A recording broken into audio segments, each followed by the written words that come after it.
Hello dear students, this is Abhishek Gupta from civil department. और आज हम पढ़ने जा रहे हैं B6 सेमेस्टर SED 2 का एक सब्जेक्ट है जिसमें हम एक न्यूमेरिकल प्रॉब्लम डिस्कस करने वाले हैं जो कि चैप्टर 2 से रिलेटेड है और एग्ज़ाम में क्वेश्चन पूछा गया है। ठीक है, तो इसमें हम बोल्टेड कनेक्शन से रिलेटेड प्रॉब्लम देख रहे हैं। तो देखते हैं पहला क्वेश्चन क्या बोल रहा है। Let the strength of a 20 mm dia of bolt grade 4.6 for the following cases. Question के पहले ही आपको बोल दिया है let the strength of a 20 mm dia of bolt, मतलब कि आपको क्या निकालना है, बोल्ट वैल्यू। बोल्ट वैल्यू मतलब स्ट्रेंथ ऑफ द बोल्ट, एक बोल्ट की कितनी स्ट्रेंथ होती है ये निकालना है। उसके लिए हमको 3 केसेस दिए हुए। कौन कौन से केसेस दिए हुए आगे पढ़ते हैं। The main plate to be joint are 12 mm thick. ठीक है, उसके लिए हमारे पास 3 केस दिया हुआ है। Lap joint, single cover but joint जिसमें कवर प्लेट का थिकनेस 10 mm रहेगा, और double cover but joint and उसका कवर प्लेट का थिकनेस कितना रहेगा, 8 mm। ठीक है, तो देखो क्वेश्चन पहला क्या बोल रहा है, आपको क्या निकालना है, स्ट्रेंथ निकालना है किसकी, एक बोल्ट की। ठीक है, बोल्ट की स्ट्रेंथ निकालने के बाद सबसे पहले क्या करेंगे, एक लैप ज्वाइंट बनाएंगे। ठीक है, ऐसा मैंने एक लैप जॉइंट बनाया जिसको मैं क्या कर रहा हूँ, एक बोल्ट्स के थ्रू उसको ऐसा ज्वाइन कर दे रहा हूँ। ज्वाइन करने के बाद हम क्या करना है, हमको इसमें स्ट्रेंथ निकालना है किसकी, इस बोल्ट की। ठीक है, अब हम सभी को पता है जो line of action of force कहाँ से पास होता है, सेंटर ऑफ द प्लेट से और इस सेंटर वाली प्लेट से। अब इस पी फोर्स के कारण हो सकता है कि आपका बोल्ट फेल हो जाए।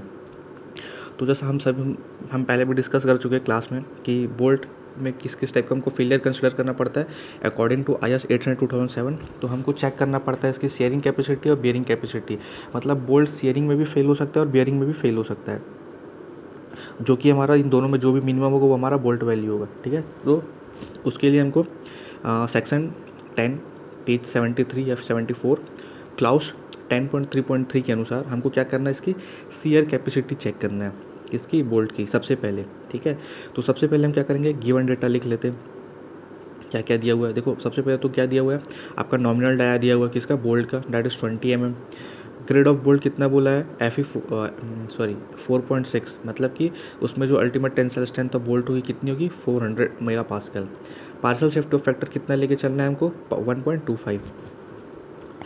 देन हम जो मेन प्लेट है जो हमको दिया गया क्वेश्चन में जो 12 mm थिक है बोल रहा है, इसका जो ग्रेड होगा उसका ग्रेड हम क्या लेके चल रहे हैं, Fe 410, मतलब कि उसकी जो अल्टीमेट टेंसाइल स्ट्रेंथ होगी वो किसके इक्वल होगी, 410 मेगा पास्कल के। ठीक है, तो सबसे पहले हमको चेक अप्लाई करना है अकॉर्डिंग टू IS कोड। ठीक है, तो देखो सबसे पहले चेक क्या है, the strength of bolt in sharing. तो इसके लिए आपको पेज 10.3.3 पेज 75 क्लाउस 10.3.3 में जाना है।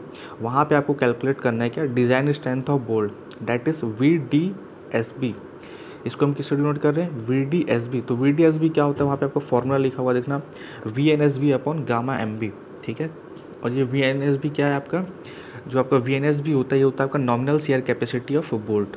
ठीक है, इसको कैलकुलेट करने के लिए हमको एक IS कोड में एक एक फॉर्मूला दिया हुआ है 10.3.3 के अंदर में, that is ultimate tensile strength of bolt divided by √3 और ब्रैकेट में number of shear plane into net area of bolt. ठीक है, plus number of NS into ASB।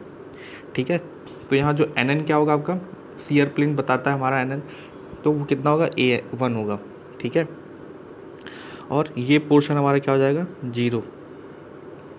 क्यों, क्योंकि सिंगल शेयर है और जो आपका शेयर कहाँ से पास हो रहा है, आपके थ्रेड पोर्शन से पास हो रहा है। ठीक है, सैंक पोर्शन से पास नहीं हो रहा है, इसलिए हम यहाँ पे सैंक पोर्शन वाला को हम 0 कंसिडर कर रहे हैं।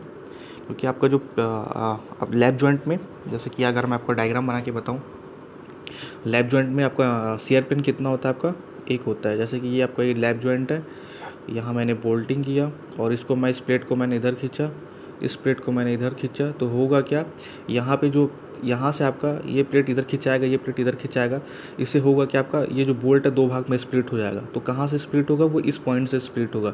एक टुकड़ा ये हो गया, एक टुकड़ा ये हो गया, तो नंबर ऑफ शेयर पिन कितना हो गया, 2। कौन से एरिया से पास, ये कहाँ से पास हो रहा है, आपके सैंक पोर्शन से पास हो रहा है।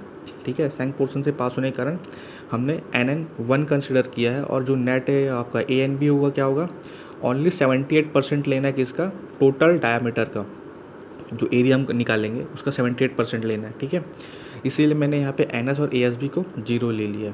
ठीक, चलो आगे बात करते हैं। तो हम क्या निकालते हैं सबसे पहले, एफ यू बी हमको पता है कितना है, 400 किलो न्यूटन, सॉरी न्यूटन पर M M square divided by √3। Gamma M B कितना होगा 1.25, और जैसे कि मैंने बताया नंबर ऑफ शेयर पिन कितना है हमारा 1, और हम कितना कंसिडर ए एस बी क्या होगा हमारा नेट आपका एरिया ऑफ सैंक पोर्शन का, ठीक है, किसका बोल्ट का। तो हम कितना कंसिडर करके चलते हैं टोटल का 78%, बिकॉज ऑफ उसमें जो हम चूड़ी बनाए होते थ्रेड पोर्शन बनाए होते, तो हम ये मान के चलते हैं कि जो आपका टोटल आपका जो चूड़ी बनाया या थ्रेड बनाया गया है, तो उसको लेथ मशीन में बनाया जाता है। तो लेथ मशीन में क्या होता है, उसमें कुछ एरिया का रिडक्शन हो जाता है, क्योंकि मटेरियल वहाँ से हम क्या करते हैं कटल करते हैं, वहाँ से थ्रेड बनाया जाता है, तो मटेरियल कट कम हो जाता है। तो हम ये मान के चलते हैं कि टोटल 78% आपका एरिया बचा हुआ है, ठीक है। तो यहाँ से मेरा क्या निकालूंगा मैं आपका VDSB, मतलब कि क्या आपका डिज़ाइन स्ट्रेंथ ऑफ बोल्ट, ठीक है। तो डिज़ाइन स्ट्रेंथ ऑफ बोल्ट मेरा आ रहा है डैट इज़ 45.27 किलोटन। ये था सिंगल बोल्ट के लिए, याद रखेंगे। और ये कौन सी कैपेसिटी है, ये आपकी शियर कैपेसिटी ऑफ बोल्ट है, ठीक। अब देखो इसके बाद मेरे को क्या करना है, बियरिंग कैपेसिटी निकालना है किसकी, बोल्ट की, ठीक है। अब बियरिंग कैपेसिटी कैसे निकालेंगे, उसके लिए आपको पेज 75 क्लाउस 10.3.4 पे जाना है, ठीक है। वहाँ पे आप जाएंगे तो आपको एक फॉर्मूला दिया हुआ है डैट इज़ डिज़ाइन स्ट्रेंथ, और sorry design bearing strength of a bolt, ठीक है। Design bearing strength of a bolt that is VD PB। इसका फॉर्मूला हमको वहाँ पे दिया हुआ है ऑलरेडी, डैट इज़ आपका 2.5 times of bearing factor into dia of hole into thickness of plate into आपका एफ यू यहाँ पे कौन सा रहेगा, एफ यू यहाँ पे आपका प्लेट का रहेगा, बिकॉज मैं आपको एक डायग्राम बना के दिखाता हूँ। होता इस यहाँ पे हम लोग प्लेट का क्यों कंसिडर कर रहे हैं, जबकि बोल्ट का कैलकुलेशन चल रहा है, उसके लिए मैं आपको कॉन्सेप्ट बता रहा हूँ। ये आपका प्लेट है, ठीक, ये आपका एक और प्लेट है, मेन प्लेट। जैसे ही मैंने इसको खींचा और इसको मैंने इधर खींचा, और यहाँ पे क्या आपका बोल्ट है, तो इस प्लेट जब ये खिंचाएगा इधर, तो इधर वाला जो एरिया रहेगा वो क्या करेगा, इस बोल्ट के ऊपर कुछ प्रेशर लगाएगा, that is called bearing force, ठीक है। इस बियरिंग फोर्स, इस फोर्स के कारण हो सकता है कि आपका जो बोल्ट है उसका जो शेप, अगर मैं क्रॉस सेक्शन व्यू देखूँ तो ऐसा सर्कुलर ना हो करके वो हो सकता है उस बियरिंग फोर्स के कारण कुछ इलेप्टिकल हो गया, या फिर जो आपका जो बोल्ट कैसा दिख रहा है अभी ऐसा दिख रहा है पहले, बाद में हो सकता है इस बियरिंग फोर्स के कारण ये कुछ ऐसा हो गया। तो ये सब किस में काउंट होता है आपका, बियरिंग फेलियर में, ठीक है। तो इसको कैलकुलेट करने के लिए हमको कोड ने फॉर्मूला दिया हुआ है, जैसे कि मैंने बताया page 75 clause 10.3.4 that is bearing capacity of bolt, ठीक है। अब आपका KB निकालने के लिए हमको यहाँ पे 4 हमको मेथड्स दिए हुए हैं, और बोला गया कि इन चारों में जो सबसे मिनिमम होगा वो हमारा क्या होगा, KB, मतलब कि बियरिंग फैक्टर ऑफ, ठीक है। अब देखो सबसे पहले हमको क्या निकालना है, पहला जो हमको बोल रहा है that is E/3 times of dia of hole. ये E क्या होगा आपका, एंड डिस्टेंस, ठीक है। ये D नॉट क्या होगा आपका, डाया ऑफ प्लेट होल, मतलब कि जो हमको प्लेट में होल करना पड़ता है होल बोल्टिंग करने के लिए, वो है D नॉट, ठीक है। तो हमने एक क्लाउस पढ़ा था, जो रिकमेंडेशन IS कोड ने दिया था हमको, कि आपको जो एंड डिस्टेंस और एज डिस्टेंस कितना लेके चलना है, 1.5 टर्म्स ऑफ D नॉट। ये किसके लिए था, ये मशीन कट के लिए था। अगर यहाँ पे मैंने यहाँ पे क्वेश्चन में तो कुछ बोला नहीं, तो मैं एज्यूम किया हूँ कि यहाँ पे मशीन कट होल किया हुआ है, ठीक है, इसलिए 1.5 टाइम्स ऑफ D नॉट ले रहा हूँ, ठीक है। और D नॉट हम कैसे कैलकुलेट करेंगे, अगर 20 mm डाया का वोल्ट है तो 2 mm एक्स्ट्रा हमको होल करना पड़ेगा, दैट इज़ 22 mm, ठीक है। अब यहाँ से मैं क्या करूँगा, इन सारे वैल्यूज़ को इस फर्स्ट वाले फॉर्मूले में पुट करूँगा, डैट इज़ KB की वैल्यू निकालने के लिए, ठीक है। तो जो मेरा एंड डिस्टेंस आया था कितना आया था, 33 mm, और आपका जो डैफ होल कितना आया था, 22 mm। जैसे ही मैं इसको यहाँ पे पुट करता हूँ तो मेरा कितना आ रहा है, KB की वैल्यू फर्स्ट वाला केस में 0.5, ठीक, ये तो हो गया फर्स्ट।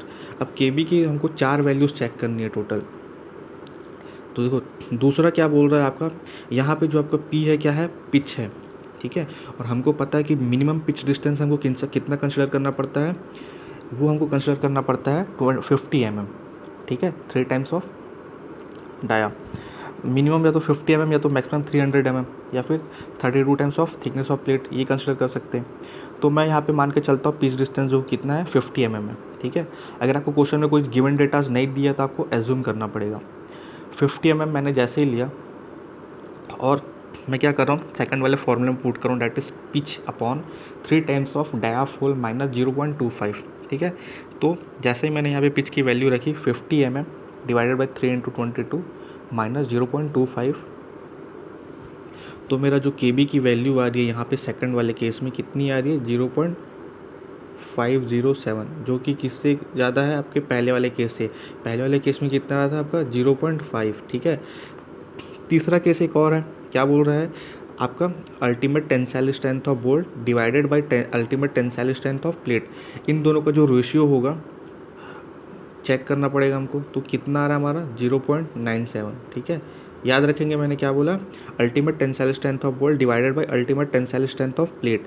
तो ultimate tensile strength of bolt कितना होता है हमारा 400 मेगापास्कल, और ultimate tensile strength of plate कितना होता है 410 मेगापास्कल। तो इसकी जो वैल्यू आ रही कितनी आ रही है 0.97। इसके बाद एक और लास्ट चेक है, दैट इज़ जो कितना हमको लेके चलना है 1 है, ठीक है। अगर इन तीनों में से भी तीनों चेक करने के बाद हमको लास्ट एक और चेक करना है कि कहीं KB की वैल्यू 1 तो नहीं है। तो यहाँ पे लास्ट वाला केस में क्या दिया हुआ है 1 ऑलरेडी गिवन है, ठीक है।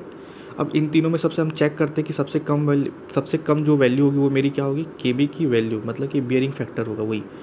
तो जैसे कि KB का मेरा वैल्यू आ रहा है 0.5 सबसे कम, तो मैं यहाँ पे क्या करके चलूँगा, आपके KB इज इक्वल टू 0.5, ठीक है। अब मैं यहाँ से क्या निकाल सकता हूँ, आपका design bearing strength of a bolt, ठीक है। अब देखो, अब कैलकुलेटर पुट करते हैं formula, that is VDPB is equal to 2.5 times of 0.5 into 20 यहाँ पे क्या आपका डाया ऑफ बोल्ट इंटू 12 क्या आपका मेन प्लेट का थिकनेस, और ये आपका जो जैसे कि मैंने बताया यहाँ पे आपको कौन सा कंसीडर करना है FU, यहाँ पे आपको प्लेट का कंसीडर करना है, ठीक है। बोल्ट का नहीं करेंगे क्योंकि आपका जो बियरिंग फोर्स कौन लगा रहा है, आपका प्लेट लगा रहा है, किसके ऊपर, आपके बोल्ट के ऊपर। That is 410 into 10⁻³ divide by 1.25, that is partial safety of factor 1.25। तो मेरा यहाँ से क्या आ रहा है, डिज़ाइन बेयरिंग स्ट्रेंथ कितना आ रहा है बोल्ट का 98.4 किलोन्यूटन। और जैसा कि मैंने आपको पहले बताया, क्या बताया कि जो आपका मिनिमम होगा क्या, design bending bolt value strength of bolt, that is जो भी इन दोनों में मिनिमम सीआर और बियरिंग में जो भी मिनिमम होगा हमारा क्या होगा, डिज़ाइन स्ट्रेंथ ऑफ बोल्ट। तो जो डिज़ाइन स्ट्रेंथ ऑफ बोल्ट आ रहा है मेरा वो कितना आ रहा है 45.27 किलो न्यूटन, ठीक है। तो ये था हमारा पहला केस। इसके बाद का जो 2 केस है इसको मैं आपके नेक्स्ट वाले वीडियो लेक्चर में आपको डिस्कस करूँगा। So thank you.